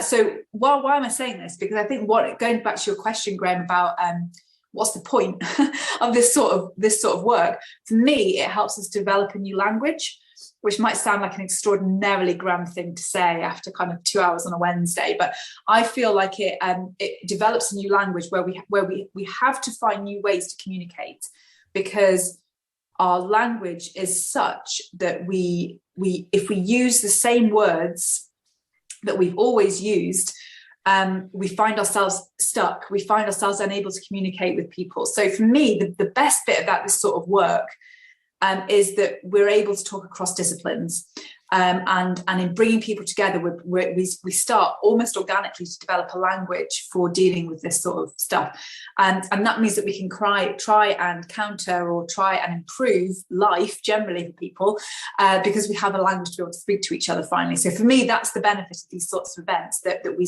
start to develop just methods, means of being able to talk to each other that we just could not find if we don't just sit together in a live virtual space. We can't do it on our own. It's just an impossibility to critique our own ways of speaking until we start speaking to others. That's not as a bit of a kind of iffy answer to your question, Graeme, but that for me is what I'm taking away, and how it's helped me today. I think that makes a lot of sense. But if I may, I would add that the reason why it matters to bring all these viewpoints together is that fitness, as we've seen, first of all, it is everything, right? It encompasses our political lives, our health, our well-being, how we understand. I mean, every aspect of our existence today is touched on and touches fitness. The word itself, it just talks about our adaptability, to the world in which we live, and so it both shows us how important it is to really think about this space, this complex of ideas. I think it bears on everything that will happen to us in the future, technology, et cetera. And it shows us that no one discipline can attack it, or come at it, because it is so multifarious. I mean, from design to, I was thinking about during Graham's talk, cycling hasn't only been, or cycling fashion hasn't only been at the forefront of simply fashion, but it was at the forefront of political emancipation for women. I mean, cycling created the trouser or the possibility of wearing trousers for women, and it was a political movement around cycling that caused that change. So there's no aspect of our lives, I don't think, that it touches on, and thus we need a variety of viewpoints to understand it. Would you like to say something, Stephen, Donna? I think I echo what Daniel said there. It's really important to get viewpoints from all aspects of society and the world, and different people's opinions. It touches all of our lives in some way, shape, or form. And though my attention is often planted, quite firmly in the future, I think, we do have to think about the now and the present in our own bodies, and the well-being that we are experiencing in the present. And that in itself is multifaceted, from the movement aspect to diet and mindfulness and everything else. And only through, a diverse field of opinions and expertise can you really appreciate this. So I think there should be a focus on this. And I'd love to see the RCA or another institution look at this in more detail, because I think there's more than enough content to cover and influence.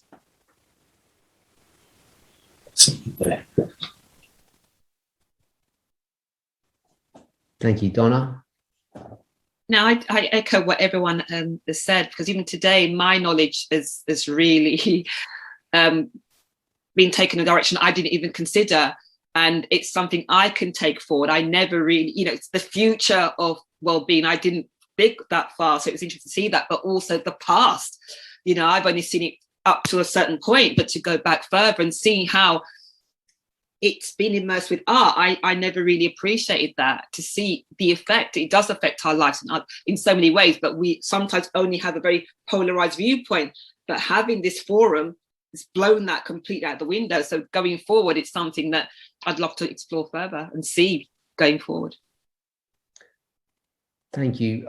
I'm going to come to Graeme because he hasn't said something towards the end. Then I'm going to put it on you, Daniel, to conclude. I think Donna, picking up on Donna's point there, like what this is completely broad, and you know, I apologize for being massively psychocentric here, but stepping outside and seeing that world with all of those different other inputs and considerations, I think it's such a healthy space to be exchanging knowledge and considering other ways of participation, you know, engaging with audiences, whether that's elite athletes or participants, enthusiasts. And I think that absolutely is like the healthiest way that we should be. And I will conclude simply by thanking you, Graeme, for putting this together. This is it's really been absolutely enlightening, really fantastic. Thank you all. I mean, it's what a wonderful symposium. So thanks for everybody for tuning in, and that's it. Thank you, guys. I'll make the recording available. I know someone put it in the chat, so I'll put it on Instagram and share it around. Please do. Yeah. Nobody likes a long goodbye. Dead on 4 o'clock, right? Thank you, everyone, for your participation. Much appreciated. I look forward to speaking to you all again soon. And you can find me online easily enough. Okay. Thank you so much, everyone. Goodbye. Cheers. Bye-bye. Bye.